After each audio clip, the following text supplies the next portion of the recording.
En 1986, en Grande-Bretagne, commence l'un des plus grands scandales de l'industrie agroalimentaire. Celui-ci va s'étendre dans une grande partie de l'Europe avec la propagation de l'encéphalopathie spongiforme bovine, qu'on va appeler ESB dans cette vidéo pour des raisons évidentes. Une maladie qui touche les bovins et qui, de par ses variantes, contaminera l'homme et fera plus de 200 victimes chez les êtres humains. Tout ça pour une histoire de rentabilité, qui au final aura détruit la santé de plus de 190 000 bovins, tué 200 personnes, ou encore fait effondrer le marché de la viande bovine en Europe. Aujourd'hui, peut-être que vous l'avez déjà deviné, on va parler de la crise de la vache folle.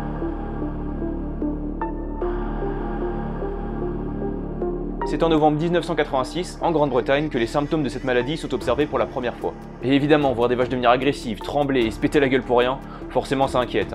Donc évidemment, en réaction, des mesures sont prises, avec notamment un embargo fait sur l'exportation de bovins britanniques qui sont nés avant juillet 1988, interdiction formulée en 1989, puisque la maladie se propage, et on le découvrira un peu plus tard, elle n'est pas contagieuse mais transmissible, notamment par le sang. Et malheureusement, malgré toutes les mesures prises, en 1991 en France est détecté le premier cas de vache folle français. Ça se passe dans les Côtes d'Armor et où on décide d'abattre tout le troupeau. Bon, c'est radical, c'est efficace, quoique peut-être un peu cruel. On assiste donc au début de ce qui va être la plus grande crise de l'industrie bovine mondiale, et c'est pas prêt de s'arranger.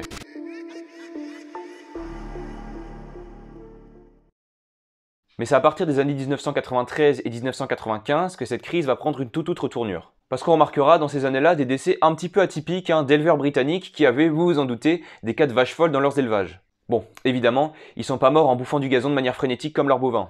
Mais ils avaient quand même développé des symptômes légèrement suspects, puisqu'ils avaient tout simplement contracté une variante de la maladie Creutzfeldt-Jakob, soit une maladie qui attaque le système nerveux central. Mais c'est le 20 mars 1996 que tout va basculer, avec l'annonce en Grande-Bretagne de Stephen Dorrell, le ministre de la Santé à l'époque. 10 personnes ont été atteintes et sont décédées dans les dernières années d'une nouvelle variante de la maladie de Creutzfeldt-Jakob. Vous vous en doutez, cette nouvelle a fait l'effet d'un raz-de-marée, puisqu'on a très vite fait le raccourci que l'ESB pouvait donc se transmettre à l'homme.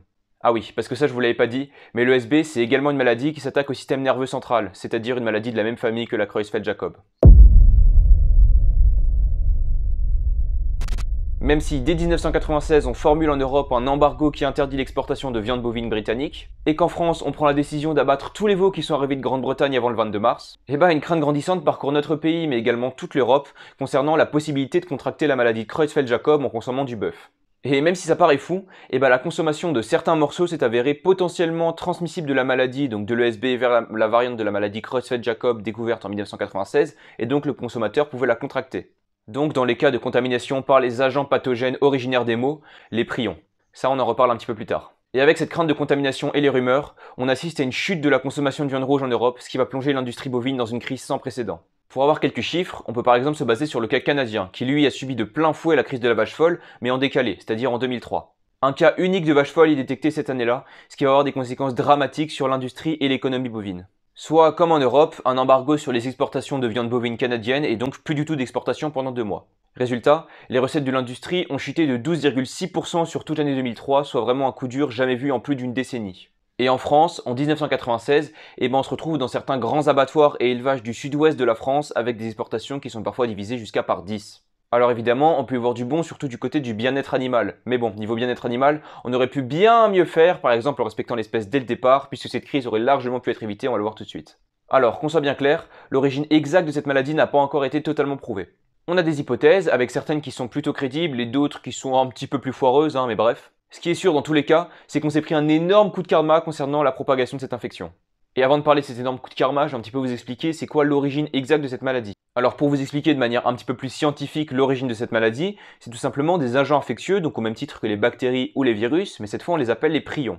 C'est une forme de protéine, tout simplement. Et ces prions ont la faculté de déclencher la maladie lorsqu'ils sont en quantité suffisante dans les cellules. Chez l'humain, la durée d'incubation de la maladie de Creutzfeldt-Jakob, elle peut durer jusqu'à plusieurs dizaines d'années, et chez les bovins, l'ESB c'est environ 5 ans. Et le truc, c'est que quand on a découvert les premiers cas de vache folle, il était certainement déjà trop tard. Puisqu'on avait décidé, dans l'industrie bovine et sûrement pour un gage de rentabilité, d'introduire des farines animales faites à partir de carcasses d'animaux et notamment de bovins morts pour nourrir les bovins. Donc voilà, en gros c'est un peu dégueulasse, on les a forcés au cannibalisme, plus ou moins, et donc en termes de bien-être animal, comme je vous disais, peut mieux faire.